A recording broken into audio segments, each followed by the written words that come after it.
नमस्कार साथियों, बिहार जातीय आधारित गणना और आर्थिक सर्वेक्षण कार्य में लगे हुए सभी कर्मियों का इस YouTube channel education portal Krishna पर हार्दिक स्वागत है। आज हम लोग इस वीडियो के माध्यम से प्रगणक का क्या कार्य है उसकी जानकारी प्राप्त करने वाले हैं।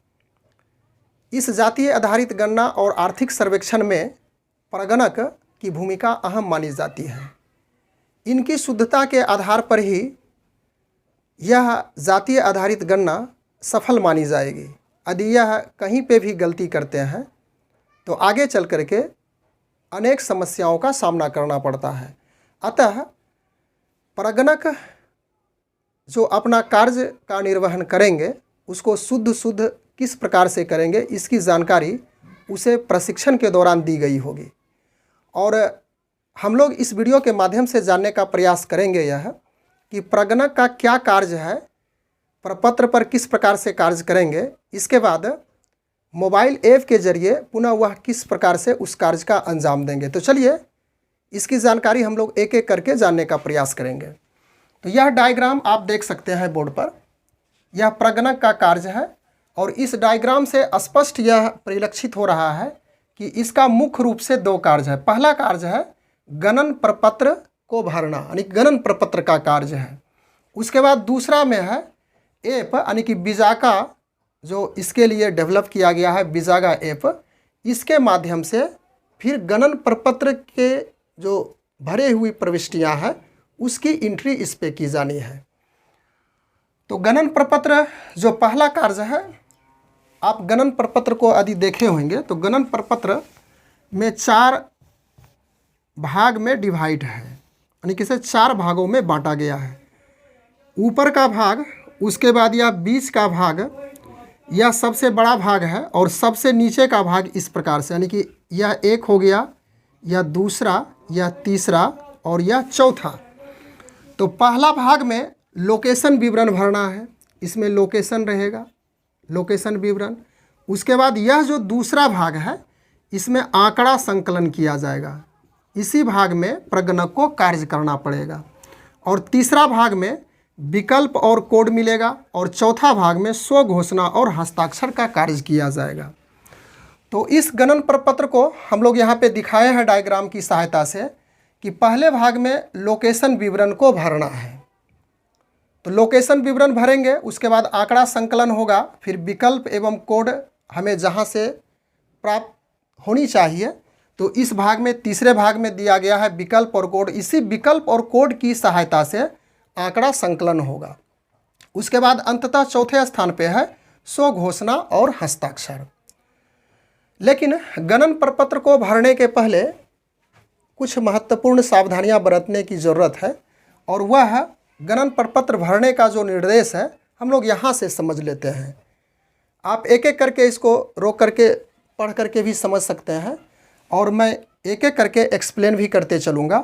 तो पहला है कि काली लीड वाली कलम का ही इस्तेमाल करेंगे। तो आपके पास अब ब्लैक बॉल पेन होनी चाहिए और यह अवेलेबल कराई जाएगी, आपको मिलेगी, चार्ज से मिल जाएगी। तो काली लीड वाली कलम का ही इस्तेमाल करेंगे। उसके बाद गणन प्रपत्र को जब हम भरेंगे तो वैसी स्थिति में देवनागरी लिपि का प्रयोग करेंगे। तो यह जितनी भी यहाँ पे देख रहे हैं जो लिपियाँ लिखी गई है इस बोर्ड पे प्रगणक का कार्य से रिलेटेड, यह देवनागरी लिपि में ही कही जाए।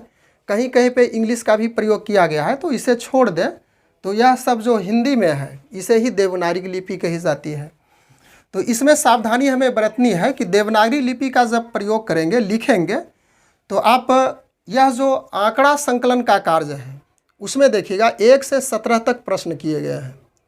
सभी प्रश्नों का जवाब देना है और सभी प्रश्नों का जवाब आपको परिवार से मिल जाएगा, परिवार के सदस्यों से मिल जाएगा, एक एक करके। तो सबसे पहले नंबर 1 और नंबर 2। तो नंबर 1 में उस परिवार के सदस्य का नाम लिखा जाएगा। तो यह लिखने के लिए यहाँ पे बॉक्स इस प्रकार से दिया हुआ है। सपोज कीजिए कि उस परिवार का पहला सदस्य अमन है, तो इस प्रकार से आप लिखेंगे ओ मो नो अमन कुमार। और ध्यान रखना है कि यह जो बॉक्स है, बॉक्स को यह नाम, यानी कि जो लिपि है यह देवनागरी लिपि, यह स्पर्श ना करे, इस बात को ध्यान में रखेंगे। दूसरे भाग जब जाएंगे, यानी कि दूसरा, यह प्रथम हो गया, उसके बाद दूसरा भाग में चलेंगे तो पिता और पति का नाम है, उसके लिए भी इसी प्रकार का बॉक्स आएगा। तो अमन कुमार का जो पिता है वहाँ पे लिखा जाएगा और इसी तरह से वहाँ भी निर्देश का पालन करना है। बॉक्स को, यानी कि बॉक्स का जो लाइन खींची हुई है बाहर से उसको स्पर्श ना करें, बॉक्स के बीचों बीच लिखना है। उसके बाद जब हम अंक का प्रयोग करेंगे तो यह तीसरा से प्रारंभ होगा, जो कि कोड का प्रयोग किया जाएगा वह अंक के रूप में ही होगा। तो तीसरा से 17 तक चलेंगे, वहाँ पर कोड का प्रयोग होगा और कोड के रूप में अंक ही भरा जाएगा। तो यह अरेबिक न्यूमेरिकल का प्रयोग करेंगे।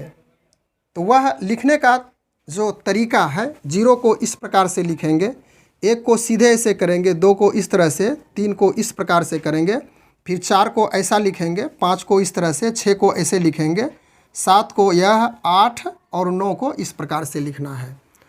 तो लिपि और संख्या किस प्रकार से हम लिखेंगे इसकी जानकारी हम लोग प्राप्त कर लिए। फिर से इसकी पुनरावृत्ति कर लें कि जो भी हमें लिपियाँ लिखनी है वह देवनागरी लिपि में लिखी जाएगी और जिस भी अंक कोड का प्रयोग करेंगे वह इस प्रकार के ही अंक का इस्तेमाल करना, यानी कि यह अरेबिक न्यूमेरिकल है, यानी कि अरेबिक संख्या के रूप में लिखी जाएगी।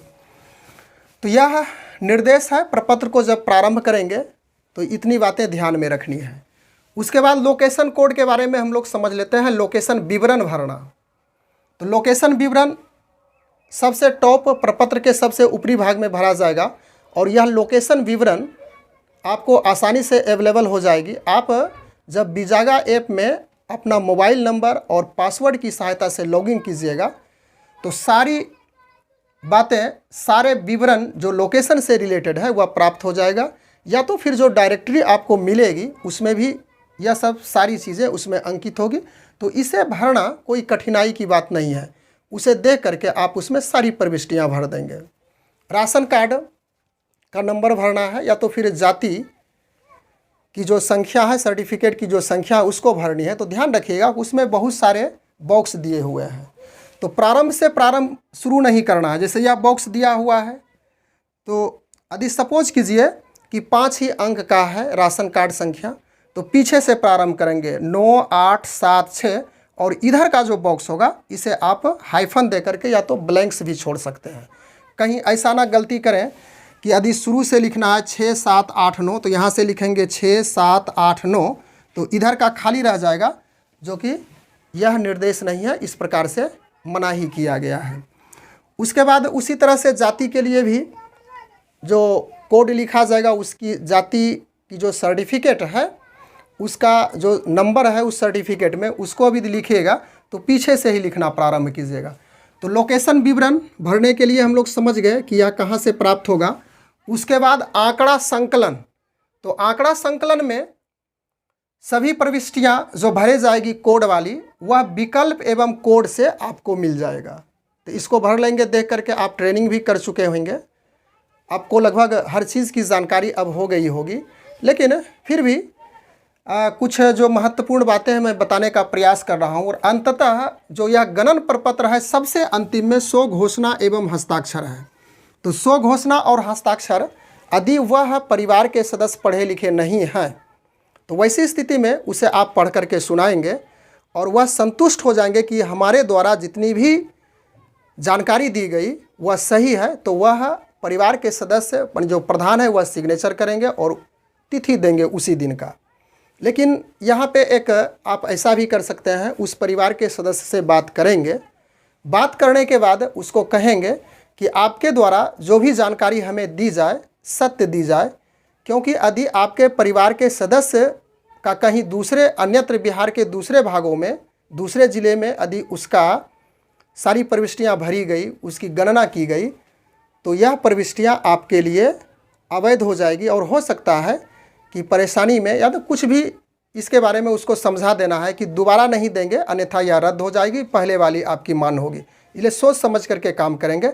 जब यह उनको बता देंगे ऑनर को, मकान के मालिक को, तो वह सारी प्रविष्टियाँ जो भी आपको भरने लायक हैं 1 से 17 तक के जितने भी प्रश्न पूछेंगे वह सही और सटीक जानकारी देंगे। जिससे कि आपका जो यह गणन प्रपत्र है उसमें कटकुट होने से बच जाएंगे। यदि बाद में वह चेंज करते हैं तो आप कलम चला चुके हैं उसमें ब्लैक इंक वाली पेन से, तो यदि आप उसमें कटकुट कीजिएगा तो वह इनवैलिड भी हो सकता है। इसलिए सबसे पहले ध्यान रखिएगा कि शो घोषणा उसे पढ़ करके सुना देंगे, उसको हर चीज़ से रूबरू करा देंगे, अवगत करा देंगे। उसके बाद लोकेशन विवरण, आंकड़ा, यानी कि लोकेशन विवरण में आपको परेशानी नहीं है, लेकिन आंकड़ा संकलन में परेशानी हो सकती है। इसमें गलतियां होने की संभावनाएं होगी यदि मकान के जो हेड हैं, मकान के जो प्रधान हैं, यदि वह सही से जानकारी नहीं देते हैं। तो मुख्य रूप से गणन प्रपत्र में यही सब सारी चीज़ें हैं जिसको हम लोग ध्यानपूर्वक भरेंगे। अब इसके बाद हम लोग दूसरे भाग को समझते हैं और वह ऐप कार्य है। परगणक को ऐप की सहायता से, यानी कि अपने एंड्रॉयड मोबाइल में जो ऐप प्ले स्टोर से डाउनलोड कीजिएगा तो उसी के सहायता से कार्य को करना है। संभवतः सभी लोग, सभी प्रगणक, सभी पर्यवेक्षक इस ऐप को डाउनलोड कर भी लिए होंगे और इस ऐप की कुछ महत्वपूर्ण विशेषताएं हैं, उसको हम लोग पहले समझ लेते हैं। उसके बाद ऐप में आगे की क्या प्रक्रिया है उसको समझेंगे। इस ऐप की विशेषता है कि यह मोबाइल हैंडसेट के साथ ऐप की बाइंडिंग है। यह मोबाइल हैंडसेट, इसको समझिएगा, यानी जिस मोबाइल पे आप इस ऐप को डाउनलोड किए हैं उसके बाद अपने यूज़र आईडी, पासवर्ड की सहायता से लॉगिन किए हैं तो वह मोबाइल इसके लिए स्पेशलाइज्ड हो गया। आपको कार्य उसी मोबाइल से करना है जिस पे इसे पहली बार ऐप को डाउनलोड किए हैं और लॉगिन हुए हैं इस ऐप में। तो यही कहा गया है कि मोबाइल हैंडसेट के साथ ऐप की बाइंडिंग होगी, उससे बाइंडिंग हो चुकी है। उसके बाद इस ऐप की दूसरी विशेषता है कि आंकड़ों की आसान प्रविष्टि। जब आप प्रशिक्षण लिए हैं तो कुछ आंकड़ों की प्रविष्टियाँ ट्रेनर के द्वारा कराई गई है। जब आप ट्रेनिंग किए तो उस समय आंकड़े की प्रविष्टियाँ किए होंगे तो बहुत आसान तरीके से आंकड़े की प्रविष्टियाँ, सारी प्रविष्टियाँ होती चली जाती है। उसके बाद तीसरा इसमें कहा गया है कि स्क्रीनशॉट प्रतिबंधित है। जब आप प्रविष्टि कराएंगे, आंकड़ों की डाटा भरेंगे तो आप उसे स्क्रीनशॉट कतई ना लेंगे, स्क्रीनशॉट लेना मना किया गया है। और इस ऐप की खास विशेषता यह भी बताई गई है कि यह ऑफलाइन में भी कार्य करता है। तो बहुत सारे कार्य हैं जो कि ऑफलाइन की सहायता से भी आप कर सकते हैं।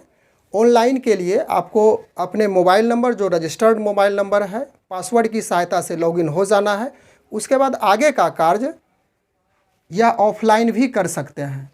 तो अब बात आती है कि जब आप लॉगिन होते हैं तो लॉगिन होने के बाद आपको इस तरह से इंटरफेस दिखेगा मोबाइल पे, ऐप पे, कि ऐड सर्वे डाटा। उसके बाद उसके नीचे आएगा सर्वे लिस्ट। तो आप ऐड सर्वे डाटा में काम करेंगे।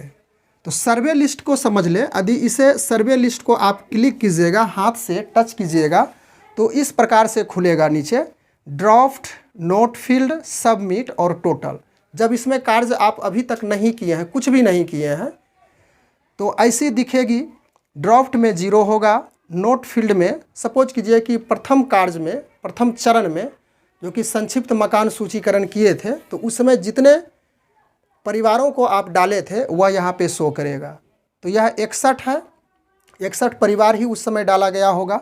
तो यह नोट फील्ड दिखाएगा, सबमिट में 0 होगा और टोटल में फिर 61 होगा। तो टोटल में ड्राफ्ट, नोट फील्ड और सबमिट तीनों का एडिंग रहेगा टोटल में। अब यहाँ से हम लोग इस बात को समझ लेते हैं संक्षिप्त। हालांकि इससे रिलेटेड एक वीडियो बनाया गया है, आप उसे नहीं देखे हैं तो डिस्क्रिप्शन बॉक्स में उसका लिंक है, आप देख सकते हैं। उसमें पूरा डिटेल से इसकी चर्चा की गई। हम लोग यहाँ पे संक्षिप्त चर्चा करेंगे। तो यह ड्राफ्ट, जब आप नोट फील्ड में जो सदस्य हैं, परिवार के सदस्य, यहाँ से जब कार्य प्रारंभ कीजिएगा, यानी ऐड सर्वे लिस्ट का कार्य कीजिएगा तो यहाँ से उठ करके ड्राफ्ट में चला जाएगा। अर्थात इसमें ऐसे परिवारों के, ऐसे सदस्यों के आंकड़े रहते हैं जो कि सबमिट नहीं होता है, काम करके छोड़ दिए हैं तो यहीं पे रहेगा। और इसे जब फाइनली आप सबमिट कर दीजिएगा तो यहाँ पर फिर शून्य हो जाएगा और सबमिटेड में वहाँ पे जाके जमा हो जाएगा। अब नोट फील्ड को समझ ही चुके हैं कि प्रथम चरण में संक्षिप्त मकान सूचीकरण जो डाली गई थी, जितने सदस्य थे परिवारों का, तो इसमें टोटल दिखाएगा। और सबमिट में वैसे परिवारों की सूची रहेगी जिसका फाइनल हो चुका है। और अंततः फिर आप यह जो टोटल देख रहे हैं, ड्रॉप्ड, नोट फील्ड और सबमिट, इस तीनों को जोड़िएगा तो यह टोटल को शो करेगा। तो यह हो गया। अब ऐड सर्वे लिस्ट में काम करना है, तो ऐड सर्वे लिस्ट को क्लिक कीजिएगा तो इसमें सारी प्रविष्टियाँ खुलती जाएगी। जिस मकान और जिस भवन का कार्य आप प्रारंभ किए हैं उसमें देख लेंगे कि कितने परिवार हैं, तो वह कन्फर्मली उसमें भी देखना भी क्या है, आप उसमें देख ही सकते हैं। उसमें स्पष्ट रूप से लिखा रहेगा कि परिवार 6 परिवार हैं, तो वह शो करेगा। जब तक आप पूरे परिवार का डाटा सभी नहीं एकत्रित करेंगे, जब तक फिलअप नहीं करेंगे, तो अंततः जो फाइनल सबमिट होगा वह नहीं होगा।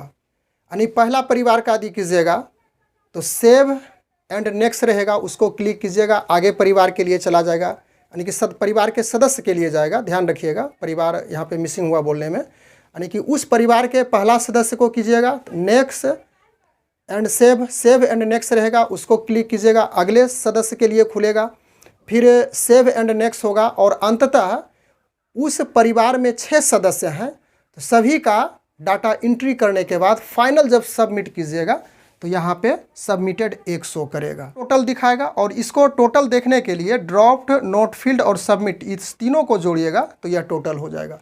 तो इस प्रकार से हम लोग इस वीडियो के माध्यम से प्रगणक का जो कार्य था गणन प्रपत्र भरने का, उसमें क्या सावधानियां हैं, किस प्रकार से भरेंगे, हम लोग संक्षेप में लेकिन महत्वपूर्ण जानकारियां इसमें प्राप्त करने का प्रयास किए। उसके बाद ऐप के माध्यम से किस प्रकार से कार्य होगा, इसमें क्या क्या सामान्य निर्देश है, क्या विशेषता है उस ऐप की, उसको भी हम लोग देखें। और जब आप गणन क्षेत्र में जब जाएंगे कार्य करने के लिए, जब कार्य प्रारंभ किया जाएगा, तो उस समय शुरुआती दौर में 1-2 प्रपत्र को भरेंगे और उसे ऐप में जब कन्वर्ट करेंगे स्कैन करते हुए, तो वहाँ पे पहला दिन ज़रूर सावधानियाँ बरतनी है। उसके बाद जो ही आप कार्य में गति लाएंगे तो धीरे धीरे यह काम और भी आसान हो जाएगा। तो बस आज के वीडियो में हम लोग इतनी ही चर्चा करने के लिए उपस्थित थे। मिलते हैं अगले वीडियो में। Thanks for watching. Good bye.